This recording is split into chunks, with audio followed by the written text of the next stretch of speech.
Josh, you look good. You do look good, Josh. Your skin. What do you do? What's your skin program? Oh, what's your regimen? Yeah, what's your skin regimen? Wash and dry. That's it, Ken. That's what we're not doing. With soap? Damn, I should be washing more. I use an oil-free face wash. Paraben-free. You got powder? I got powder.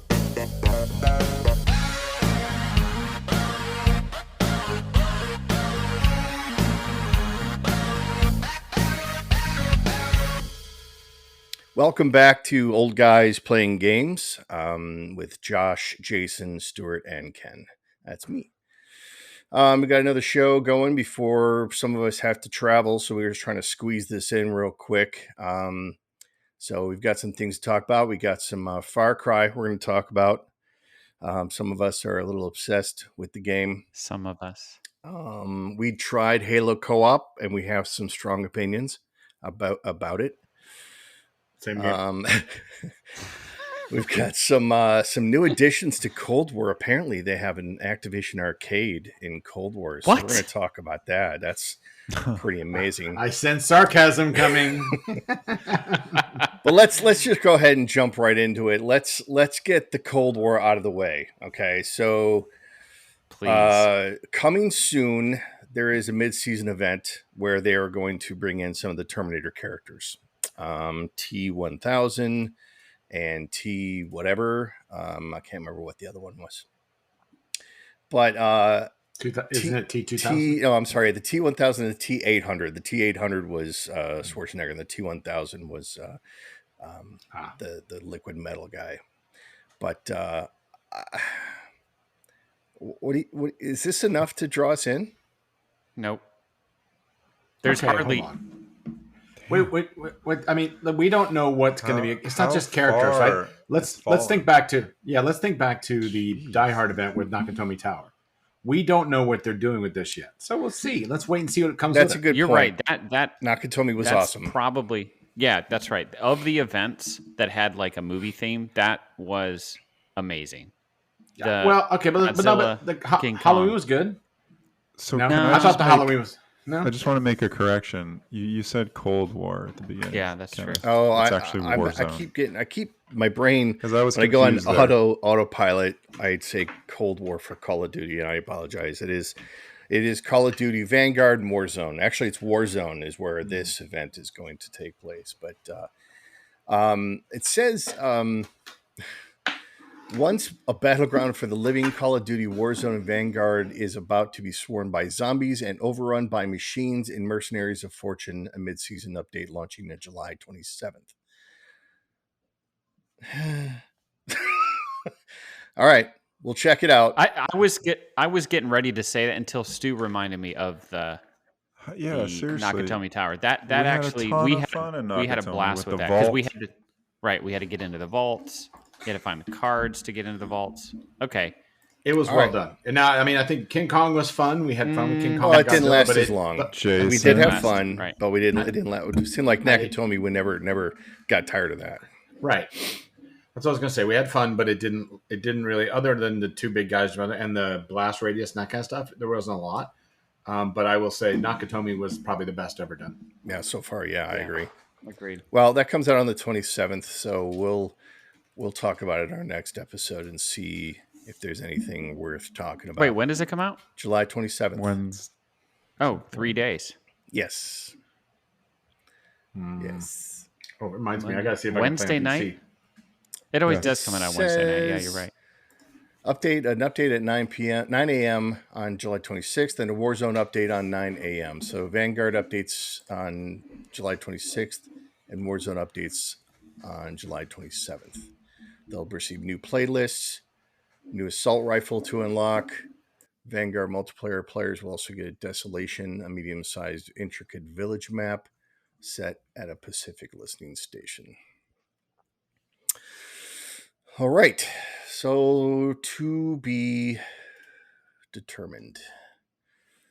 All right, so the other Call of Duty topic was Jason had discovered I mean, he's got to be the first person to ever discover this. Stu and I discovered. Okay, we were together. Oh, okay. So you guys worked together and unlocked we something. dug into.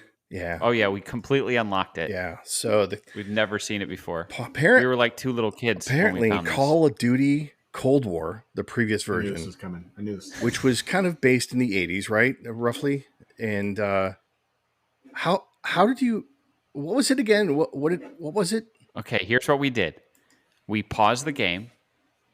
We went into, I don't even know what section that is, but it said arcade, Activision arcade. And we went in there and there were like... It was in the barracks. It was in the barracks. There's like 15 different Activision Atari games. What? Yeah. That Josh, you can admit it. You didn't play know they were all or there. just look at. You can play them all. They were Are you? there. Wait. Are you being a smart? Kenneth, stop it. Stupid. I knew they Stop were it. there. Just stop it. God, I can't believe you guys did not know they were there. You did not. I'd like to point out that when you and I went in there, you did not know they were there. So Ken's the only one that pays attention. I know. I was waiting. I told Jason when he said this, the 2 words we were going to get in text were scroll up. Yeah. But yeah, they don't read my noticing... text because I inundate them with a bunch of texts and they get overwhelmed and then they just don't listen and then they just wait for me to tell them twice. If you miss it and there's like a day goes by, there's like 4,000 messages between that post that he's referring to and then current state. So I read them all. That's just a mild exaggeration, but yeah. So let's get back. Our listeners are really bored with our tet here. Let's just talk. The inside. The cool thing is, there are 1980s Atari games inside of there, including Pitfall 1 and 2 and Grand Prix and others, which you can play for free. And it actually, not with each other. And they're like in a console. It kind of looks like it's in a stand-up console thing. Like it has the same old original look and feel. Sounds the whole bit. You also earn them. It's cool. By the way, you earn them during gameplay. Oh, you do? Yeah. Oh, that's maybe why we hadn't seen as many. Oh, that's why you didn't. Oh, that's Josh, why you didn't. Seriously, you've never. Maybe Sundays aren't the best day for us to record. You said that about Fridays. What days are our best days? I know for me, a work day is best achieved between 10:30 and 1:30. This is what our listeners want. Now, isn't there another game that we are spending time in? Oh man! Well, Lawnmower. Yes, we've been playing Simulation. Pressure Washer Simulator. So Ken and I should talk about Pressure Washer Simulator before we talk. Yeah, talk about it. So Ken and I downloaded Pressure Washer Simulator. Is it? It's in Game Pass, right? Yeah, Steve? yeah. And you can play it in cloud if you want, but we downloaded it. We did download it, and it is what you would expect. You are a pressure washer, and it starts off with your pressure washing a van, which that went pretty well. It's a great. Inside though, indoors, you're pressure washing. Yeah, we're in a garage. Yeah, that was weird. That's the first one, yes. Which is what real, like if you look at the really high end garages, they do have washing stations inside. So, but like a full pressure washing station like that, Stu? Mm-hmm. Yeah, of course. Yes, go look up Seth's garage, you'll see it. But I will say this: it was Ken and I finished together cleaning that. That thing was clean as a whistle when we were done. And then we got to do the backyard of someone's filthy ass home, which clearly was next to some sort of wood burning power plant because everything was covered in black. And so the problem is Ken and I, once we felt like we were obligated to complete this, but it was, I mean, it was as expected. It was just pressure wash, and it kept getting these people saying, "Hey, we want to hire." It's the same stuff you do. If you go out and pressure wash your front yard or wash your car, and some jackhole neighbor walks by and says, "Hey, when you're done with that one, you want to do mine?" That's exactly what the game was doing, and I'm like, "I'm out." Wait. I'm out. People were saying that, or what? You just no, we were getting requests. Bob wants us to come pressure wash his house. And it was I mean, and it's European based, by the way, which I thought was interesting. It clearly was made in Europe. Really? It's got European license plates. Interesting. Yeah. So just for clarity, it was called Powerwash Simulator, but I don't think Simulator that would have mattered. I don't think people are running out to play this one. No, hold on. It's incredibly popular. We talked about it before that when you watch certain videos, that it's oddly satisfying to see something that is a mess and be cleaned, whether it's power washed or a log being turned into a candlestick or whatever. It's really oddly satisfying. And it was. The one thing I will say about it, that it got a bit tedious, but for some reason we kept going. We said, oh, we should stop. Oh, we should stop. But we kept going. And it is online co-op. That's kind of cool. But look at all this stuff. 4K, Ultra UD. 60 frames per second. HDR 4K 10. optimized for... And you guys did notice... And there were a couple ways to use... Go ahead. Just how, like, Did we know? the graphics quality is pretty amazing. Well, that's why I downloaded it's it. Because I didn't want to test it during cloud. I wanted to make sure I had the full thing. We had fun playing for the first 30 seconds. Oh, sorry. 30 minutes. 30 minutes maybe. But I tell you, so we played longer than that. But you deleted it. We have since deleted it. Well, it hurt. It started getting carpal tunnel on my trigger finger because you have to hold the trigger down the entire time for the power washer, and but it was you got to change nozzles, and it was oddly satisfying, but it's not something that I would go to take my mind away from life, which is what Xbox does for me. Yeah, I mean the point is, if I wanted to pressure wash, I would do it outside. I have a power washer, right? So I'll use that. Exactly, but if you're in New York City or somewhere, and you want to know what the joys of power washing in the suburbs are, we highly recommend downloading this game. Oh man! Which leads me into the other one that some people get to enjoy. Spent too much time on this.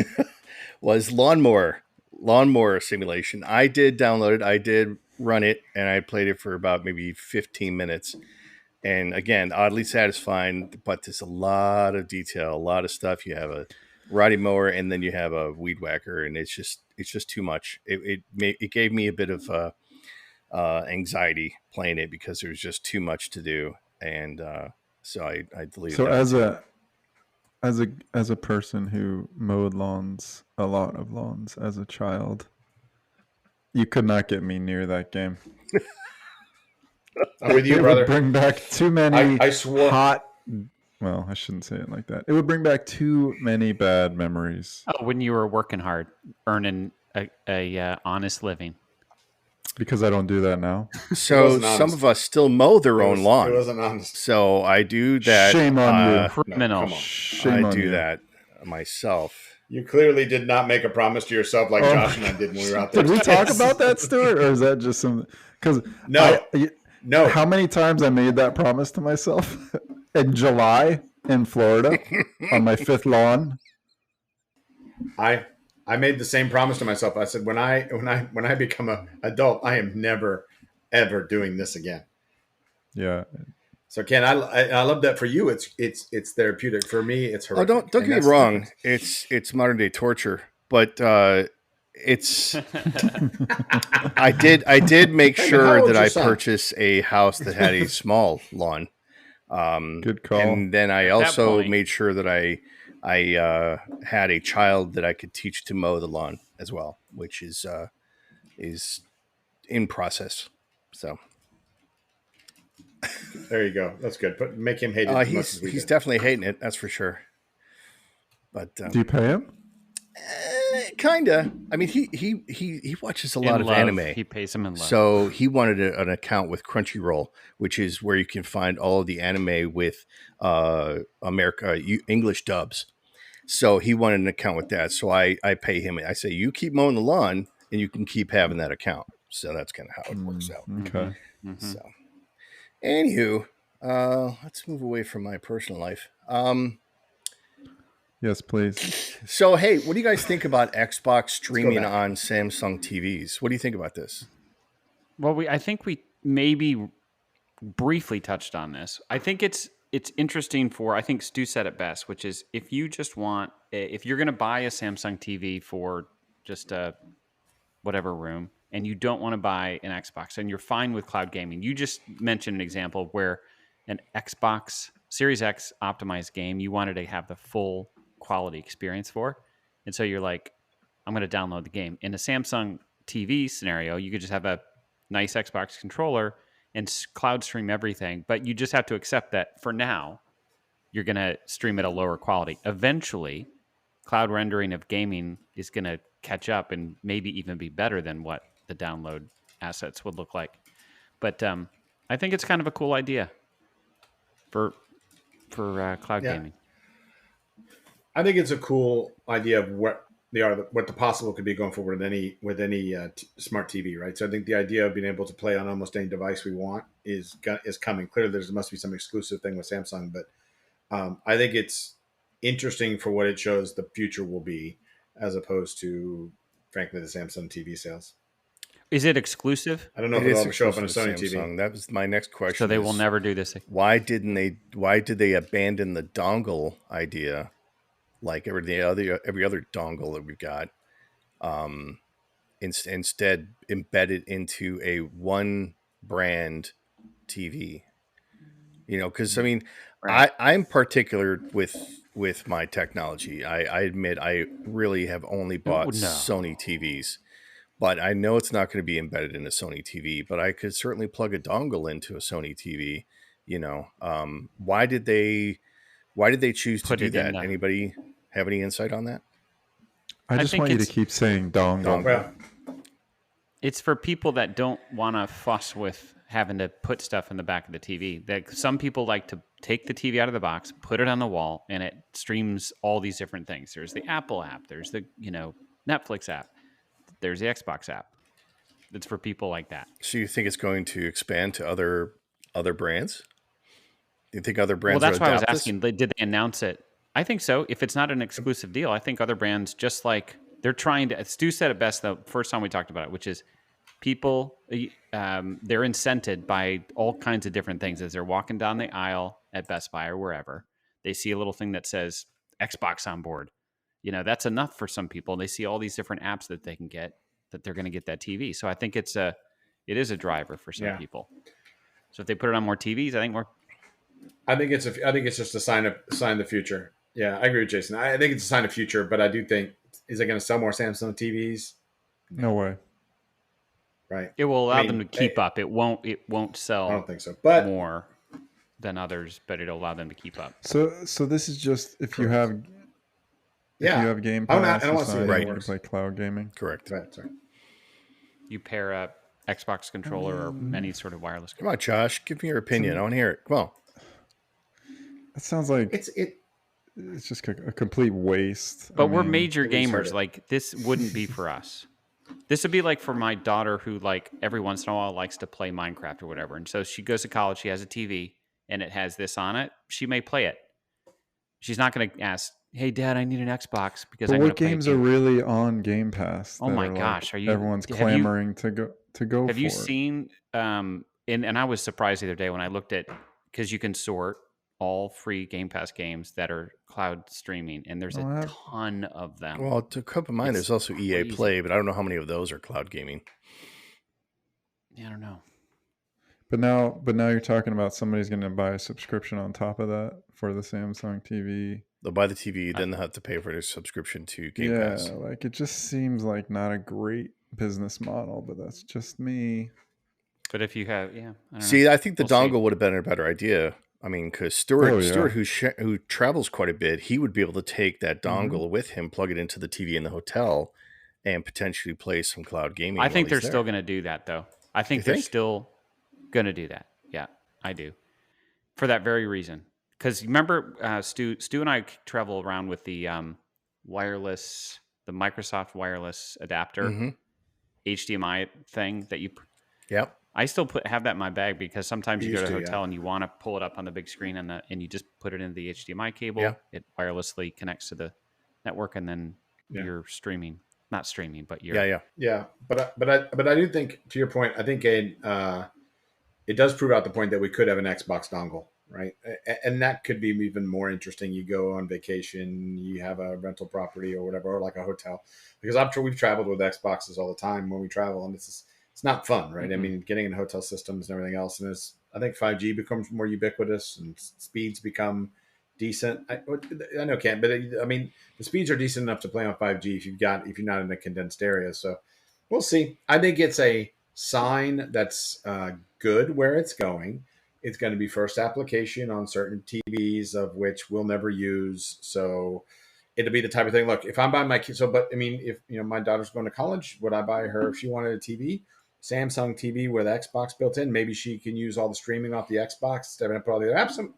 I could chat with her on Xbox if I could still I chat hadn't with thought her. That would about be that. cool. That's right? cool. You can use it as a phone. You can do voice. So there's some things there that if they expanded it, could make it an interesting communication. So you think Microsoft is using this as a proof of concept?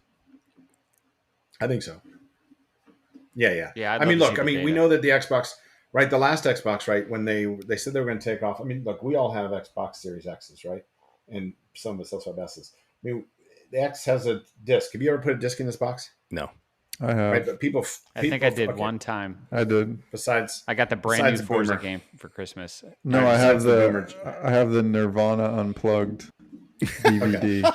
Oh my goodness! But okay, he's all right there, Boomer. It's not even a Blu-ray. So I don't know how to deal with this. You're the Boomer of this group now. But my point is, when they were going to completely put the box out without one, right? And people freaked out. I think clearly, the next ones won't have any slots, right? The S doesn't, right? The S does not.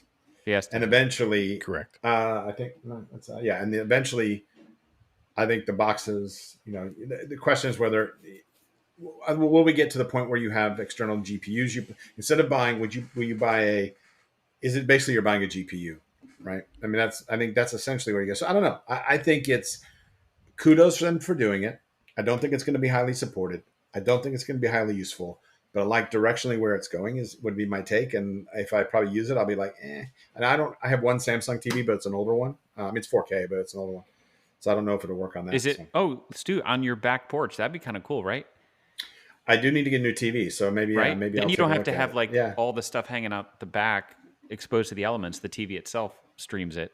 That could be cool. Yeah. On cooler days. Yeah. I mean, I have like Ken, I'm mostly Sony, at least for the main TVs, but I do have one upstairs, and they're nice. So I'll try it. I'm willing to try it, but if I'm sitting outside, you don't have an Xbox out there. And if I could play Xbox games outside, come out of the pool, that'd be sort of fun. Or while you're in the pool. There's something there. Or watching Ken cut my grass, that'd be awesome. Jerk.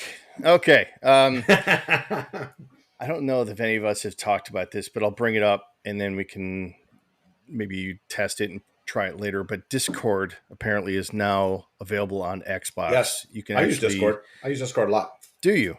Do you see this as okay? So you use it for what? What do you use it for? So chat group. So what's that? Yeah, just like a group. You join. Yeah. So like a lot of the stuff, like a lot of 3D printing stuff I do, and some of the comic book stuff, I'm on Discord chats because and some of the history things I'm on. The Discord seems to be sort of like the private group chats are a little bit more curated, than Facebook groups or those kind of things, which I also use. But yeah, I mean, it's pretty good. I don't understand why Xbox would buy it. Now this is the Microsoft, voice feature as well, correct? I've never used the voice feature. Yeah, so this will be. I understand that Discord is used quite a bit for PC gamers who try to have teams together and talk to each other, and they use Discord as their means of chatting between them. But I've never used it myself, and I just I wonder if this is a way for Microsoft to blend their PC gaming into their console gaming, because cross-platform, that would be a way to be able to communicate between the two devices, different consoles. Interesting. So interesting. I don't know. I don't know how I feel about it. That's how Windows Weekly does their. That's where they have their Doziers, and that's how they bring people in for live questions. They actually use their Discord channel, and then they bring people into a live Q&A thing. It's kind of cool. I've never really tried that. I've only used it for the use case Stu described, just a news group. Interesting. Yeah, but I think your ideas sound. Yeah, I like it. I think it makes sense. I mean, I get they're buying it for a reason, right? I mean, there's a lot of people, there's a lot of kids on there, there's a lot of people on there. It's probably more curated and safe than, say, a Reddit or some of those other things that are out there that are a little bit more opinionated. So I don't know. Maybe it's maybe this. I mean, I don't know. I was still trying to figure out why, but if there's a strategy around, there's components, pieces of it that they want to leverage in that cross-platform, I think that makes a ton of sense. It'd be nice to be a fly on that wall, right? To kind of hear what their future plans are or thoughts are, I'll be out there this week, so I'll ask. Yeah, ask them and see if we can get the old guys in some kind of strategic planning meeting or something. I think we need to be a part of that. I'll see what I can do. All right. We're gonna take I'll slap an OGPG sticker there too. There you go. Yeah, just slap it on the Microsoft logo on the front lawn. All right, we're gonna take a quick break, and then when we get back, we'll talk about some Halo co-op and some Far Cry stories that we've got. So, right back. And we're back. So let's start with that was quick. Yeah, it was. Let's talk about the. I know you were almost fell asleep with the dulcet sound of your voice, right? So let's talk about the Halo co-op. So we got an opportunity to get into the flight for the beta and the co-op for the Halo campaign. We finally all got in, which was no small task. Again, me sending instructions and my colleagues ignoring them. Well, how do you do it, Ken? It won't start. It won't start. Man, I'm not doing it again. It's like, this is it. Dang. I'm never recommending a game again. Wait, that's Jason. Oh, sorry. That sounds like someone I know. Seriously. So it's actually interesting. It's right now, because it's a beta, it launches separately from the actual game. So you have to download the entire thing for this co-op.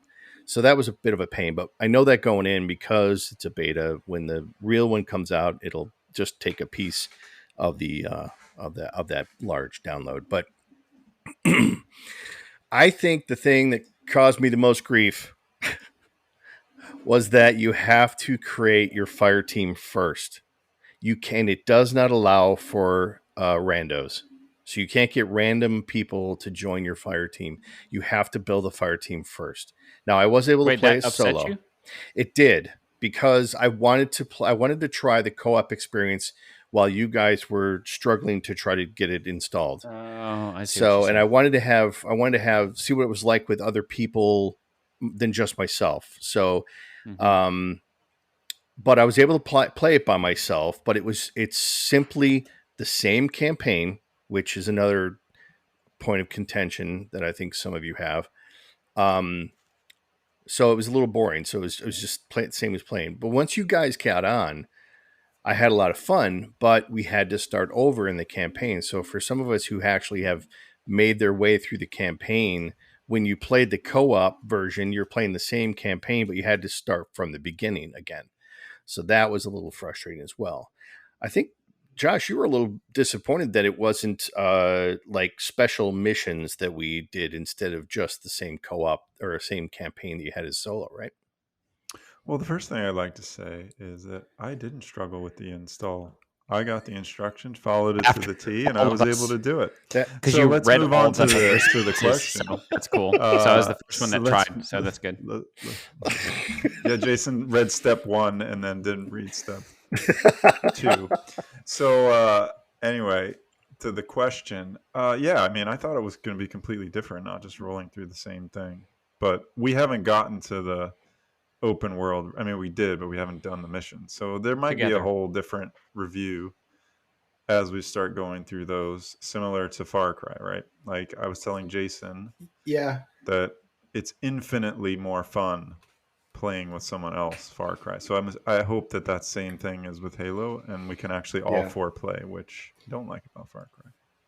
The one thing I like about, so besides Josh's humbleness about getting on the game, I think one of the things it's not humble, it's a fact. I like about and that's humble. I think the one thing I like about Far Cry versus Halo is, in Halo, you're only as far as your least common denominator. Yeah. So if someone's further behind and 3 of you are way ahead, you've got to go back to the slow person. If you in Far Cry, you go where the leader is, not where the laggard is. And you know what, gamers? Learn from this. This is annoying as crap if we've got to go back and play the same stuff. Now, we went back and we lost Jason. Yeah, we did lose we Jason. Went back and we so this is going to be a much better podcast. Oh, we went back and got zing. Well, Ken and done, I went. Stuart. I mean, Josh and I went back and got Ken today, so now we're all at the same spot. But Ken got stuck behind a door behind us in the game we were playing, and they couldn't get forward, and he couldn't get out, and then we just went on without him. So someone let him know that he's not here.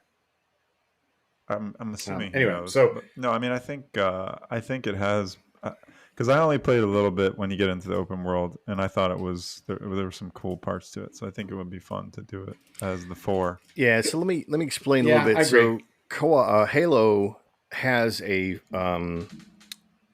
several scenes in the beginning that you have to play through that are basically like I mentioned with Far Cry in last episode, where you utilize that as your tutorial.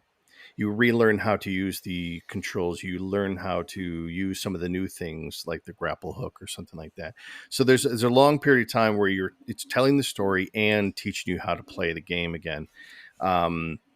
So there's a lot of that before you get to the real meat of the game. And the real meat of the game in this version of Halo is an open world where you can choose where to go instead of being forced linear through the story. And we have just finished the tutorial part as a group, and now we finally made it to the open world. But then we took a break, so we gotta, once we get back into it and try the open world as a co-op team, then we'll have more to say about it. But so far, I enjoyed it. I thought it was fun. It reminded me of the old days of playing with you guys co-op Halo, so it was a lot of fun. Yeah, I still remind me. I don't like the character. I don't like the bad guys in Halo, but I like playing with you guys. Right? I just don't like those little. Grunts. I don't know. Like, can I get a headshot? Does it? Yeah. Is there a headshot that helps? Is there whatever? And I never know what gun does what. Yeah, we talked about this it's going to learn as you go. For our audience, as you go. Yeah. But I'm looking forward to now. I mean, the nice thing is playing together versus individually. You move much faster through the. That was pretty sweet, right? Man. We came in and wrecked it. To get Ken to the right spot, which was fun. Like, that was pretty cool. It took me like 5 tries to do it on my own. I still couldn't get it done because it was on the normal level, not the easy level. Yes, I'm not that great, but once you guys got in there, it just was so easy to get through it at that point. So it's nice to have friends. Well, I mean, you got 3 guns is better than 1. Let's be honest. So Jason, what do you think about Halo, the co-op experience?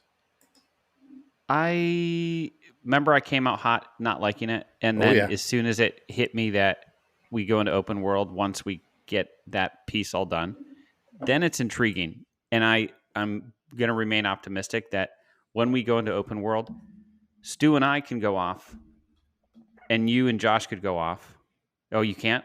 Oh, then I'm out. I'm out. No, I don't know that you can. I don't know that you can for sure, but I would guess not. That's so lame. So then it's going to be just that's why I want to test it. It's just like Far Cry. I want to test it. It's just like Far Cry. If we go too far, Far Cry is so much more interesting than the elements.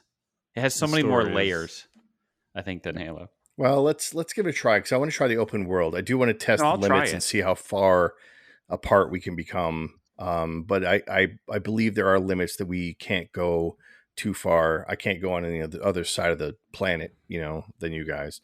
But I definitely want to see. I want to see the limits. So I want to keep trying it now that we're in the open world part. All right. So you talked about Far Cry. Jason, why don't you give us a heads up on where you're at? 3, I'll just go quick because I know these guys don't want to hear it. I love this. Fanboy. Wait. I'm not gonna engage in that. I like Far Cry. Don't tell me I don't. Now you can start. I love it. I like it a lot too, except for the turkeys, which we'll talk about. But we had a great time yesterday, and you're telling me we didn't. I just wish we could play together. That's all. I do, because that's one frustrating thing, because Ken and I have both made it. We've completed one of the 3 major areas, and so I woke up this morning and I said, I'm going to text Ken, because Josh and I played yesterday. I was going to text Ken because I know he's in that world too. I was like, let's spend a little time working in that next thing. And so we're on together. Yeah, I sent a 1-to-1 text. And then so all of a sudden Josh comes on and he's like, oh, I guess I didn't get the invite. No, I say it much more eloquently than that and sarcastic. Yeah, but it goes back to a point that Stuart made about Halo, where we are the lowest common denominator. Like, Jason was in a world, and I just pop right in, and I'm exactly where he is, and can help him do whatever he needs to do. And you like that? You're saying that's a good thing? Oh yeah, yeah, totally. Because I like it, but I don't play it as much as you, so I'm not as far. So it was cool to jump into that, which the level was really awesome too. So it was It was Not cool. enough games utilize that drop in, drop out feature. It came out a few years ago. I remember when it first came out, and I was like, "Oh, that's a great idea," And I think Vanguard has it now, although Cold War did not. But Far Cry does it incredibly well.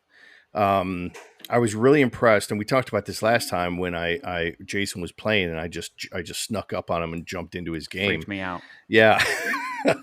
but yeah, I really like that feature. But again, and we keep hammering this dead horse, I wish it was 4-player co-op. Yeah. Or that we could do 2 or like you were trying to say on Halo, if we could have one duo and then another duo, even if they're in a different part of the map in the same world, that would be great. But unfortunately, apparently that's too much for the games. Do we know that? Has anyone looked at Far Cry 6? Is it still duo? It's the same. Yeah, it's the same. It is. Speaking of Far Cry 6, there's a rumor that it's also gonna be available on Game Pass later this year. So I'm excited about that. It was somewhat of a disappointment when it came out. I think from reading the reviews and the players that are pretty passionate about Far Cry, 6 was not as good as 5. Did it have the same mechanics and everything, or is it they just don't like the story? I believe it's the same mechanics, although they may make enhancements, but it's a completely different story, different location. And everything. I'm still in. At least because I just like the whole. I'm really good now. You don't know the world.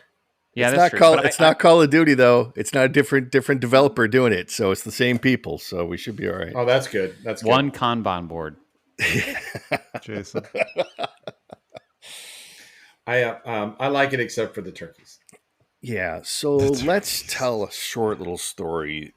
Stuart and I were playing together, and it was Stuart's first time playing co-op with Far Cry. So it was great to get him kind of situated with it and acclimated to it. And we started this mission where we found this crazy guy out in the woods who was convinced that there are aliens. Yeah, Larry. And he sent us on a mission to go pick up some alien artifacts that are in a crop circles nearby. So we went out there and we're kind of looking around, and we saw this glowing thing inside this crop circle inside this field.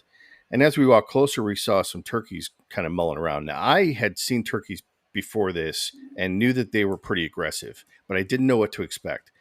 So Stuart rushed in, and he just got his first flamethrower, so he was excited to use it.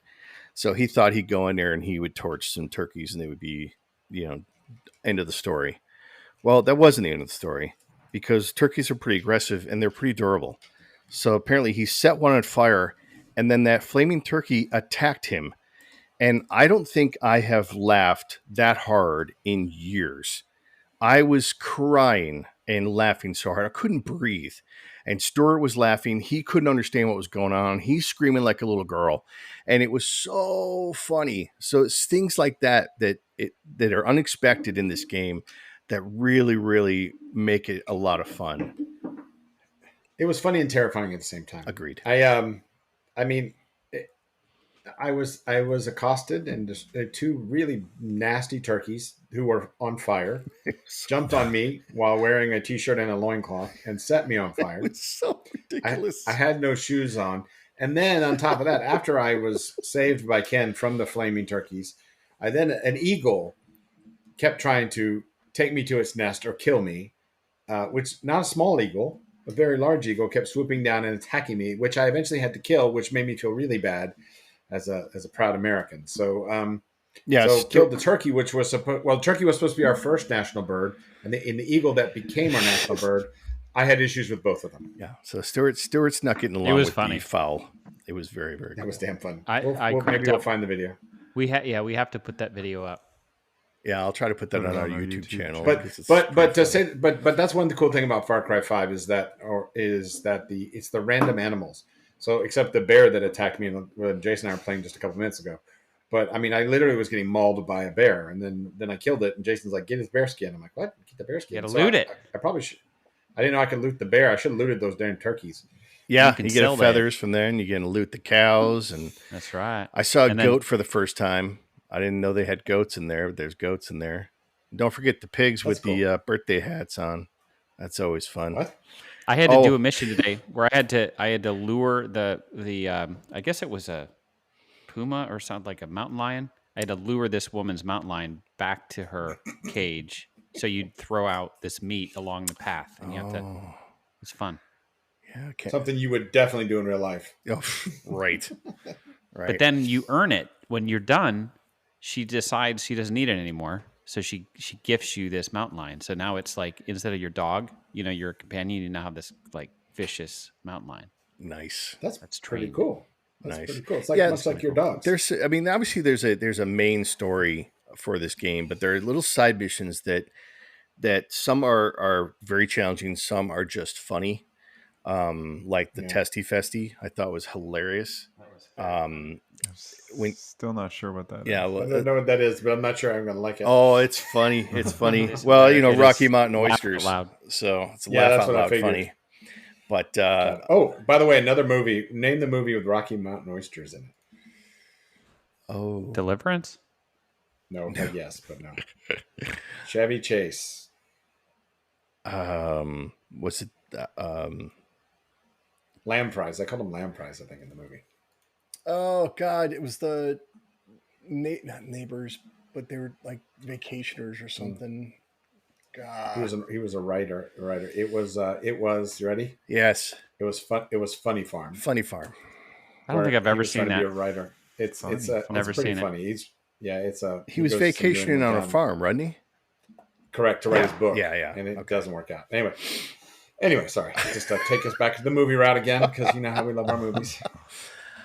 All right. Well, with that, do you want to talk about movie? What do you want to talk about? Well, let's. I think everybody loved our movie last time. So what is the genre for the week? Oof. Do we have one? We don't. Horror. I mean, I had a movie that I wanted to talk about. Okay, go for it. You know what? Let's set the tone, Josh. Set the tone. Let's do that. Okay, so this is a movie that I haven't watched recently, but is it Sleepless in Seattle, Josh?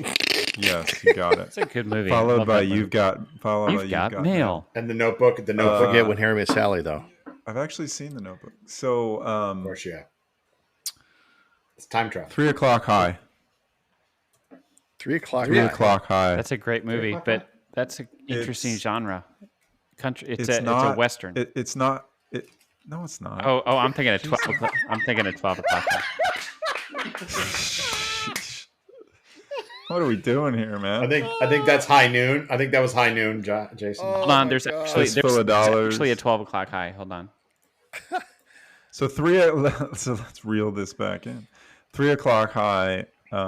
It's semi-comedy, semi-coming of age, semi like bullying things. It has all this great.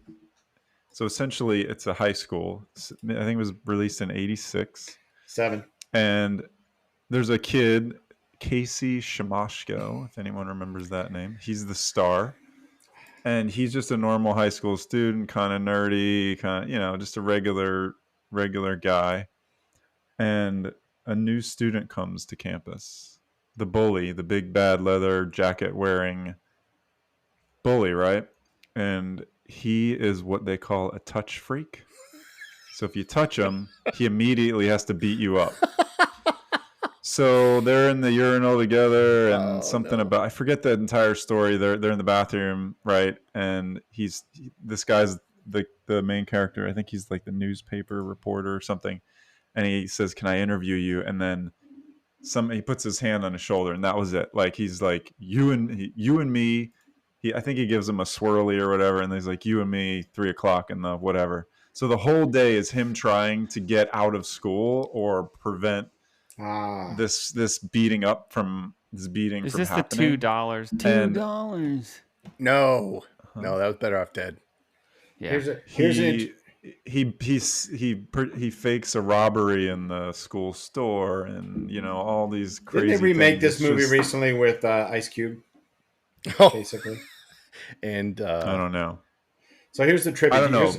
Here's trivia, Josh, of your movie. Did you know that director Steven Spielberg was the executive producer on the picture, but he asked to have his name removed from the credits as he had done 2 years earlier with another youth comedy, Fandango? Interesting. That's very interesting. I like the movie. It's something, that time I don't know. It just spoke to me, and It sounds the deep. characters were good. It like bordered dark sometimes, but it was funny, and you could relate to, some of the stuff that was going on. It was just good. I liked it. It wasn't real I genius or weird science, but I I had one really like enjoyed that. it. And I had one like I have that. one too. My Bodyguard. What's yours? In 1980. That was a movie that I had seen. Whitney that, Houston. No, that's The Bodyguard. you're awesome at this. But it had Mute his mic. it had Adam Baldwin and Matt Dillon and Joan Cusack, and the main actor was Chris Makepeace, but who didn't do too terribly much of note, to be honest with you. But for some reason, that movie touched me in a way, because he was a little nerdy kid who always had bullies to beat him up, and this new kid comes in town, Adam Baldwin, and he's a big guy, and he befriends him, and this guy becomes his bodyguard, and they build a really good friendship, and it's a really touching story. There's some funny parts and emotional parts and all that, but it touched me, as a kid growing up. I mean, this was 1980 when it came out, but I saw it much later. And so that reminds me of the 3 o'clock high type of genre, that it's that growing up and, bullying type story and all that. I have a similar angst type of movie like that. It's called Hiding Out with John Cryer. If you don't remember that movie, Hiding Out. John Cryer, Hiding Out. John Cryer was a stockbroker, but he was young, right? Who had to testify against the mob. So to hide him out, they put him into a high school to get him away from the death threats. They hid him in the high school, thinking that they'd be able to hide him in the high school. So that was what year was that? 87. 87 as well, Josh. You guys. So it was the big year for. This was 86. 3 o'clock high was 86. Not according to IMDb. Josh. Oh, really? Yeah. Yes. IMDb's wrong. Okay. Well, John Cryer's Hiding Out was a. I remember seeing it in the theater, and it was a standard John Cryer with his two-tone hair hiding out. Very similar to the Volunteers one, where you had the gambling debt gentleman escaping to Thailand. This one he was hiding out in high school. So it was interesting. That is funny. I just thought of a great one that would have been that's perfect cool. for this. That's this fine. podcast. You can go twice before I go once. Does Jason have one?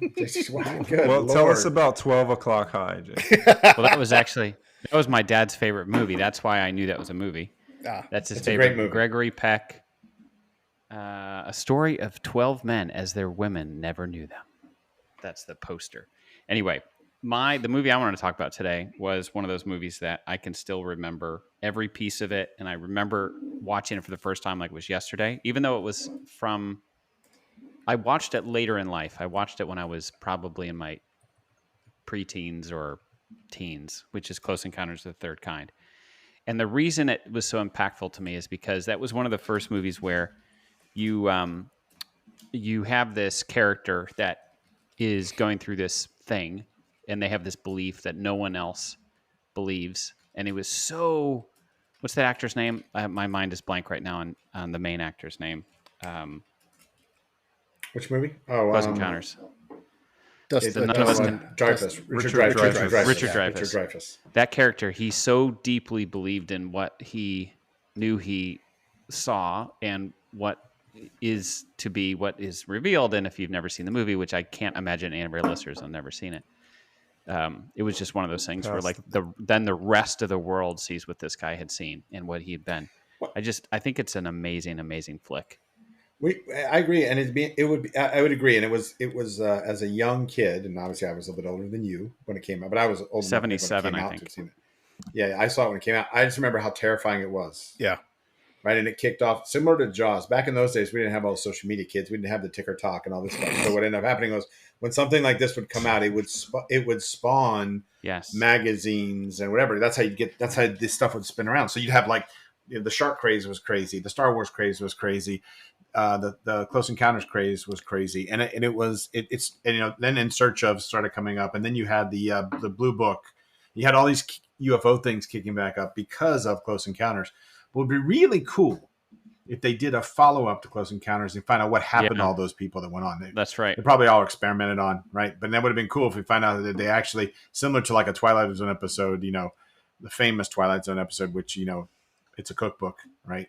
You guys probably, to serve Soylent man, Green. right? I mean, don't mean to spoil. Soylent Green's one of the great one. Yes, Ken loves his dystopian movies, and Soylent Green is a wonderful one. With who stars in it? Charlton Heston. Yes.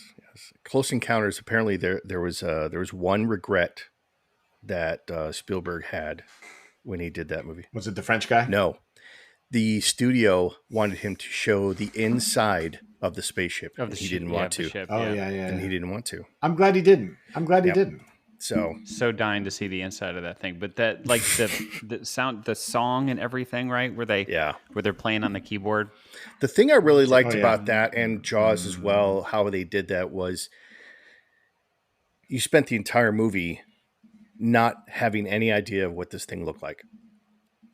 So you built up this anxiety, of what you were going to experience, what they look like, what, the shark or the aliens or whatever.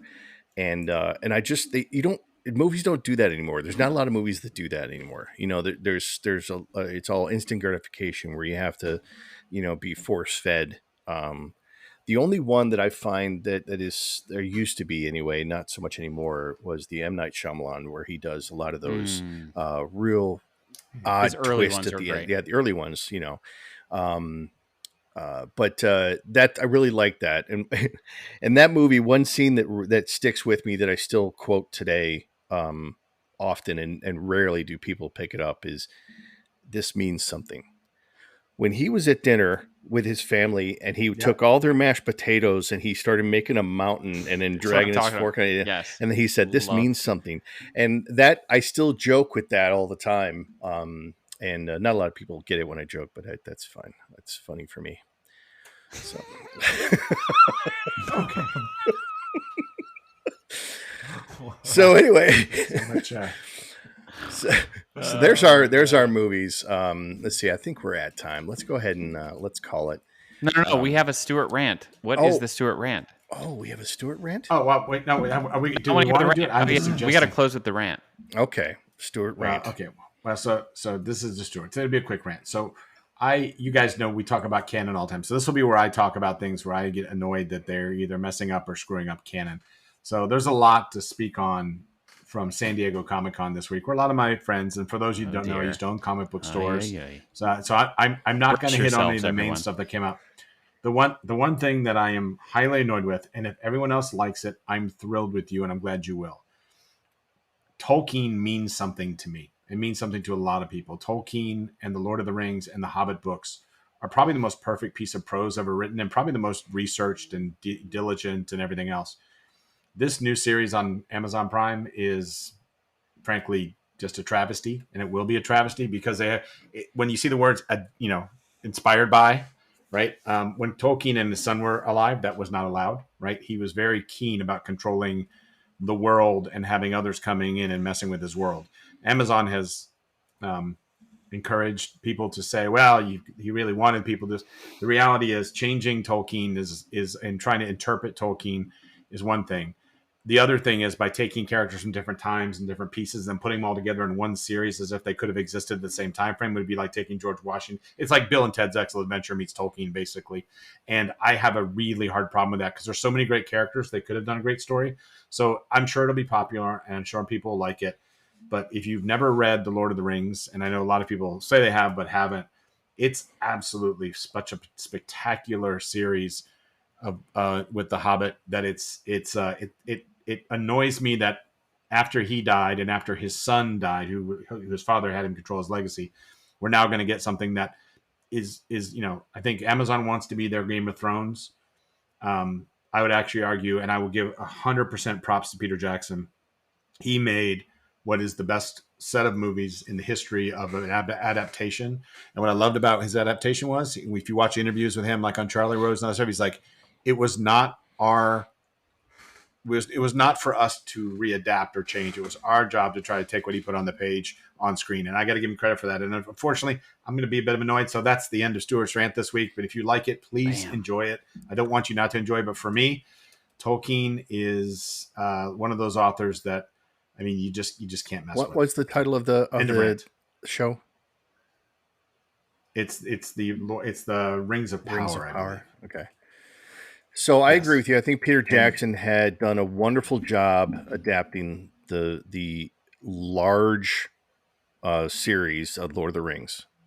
It's a very, very challenging read, unless you are very, very, very into that type of fantasy storyline or genre, I guess.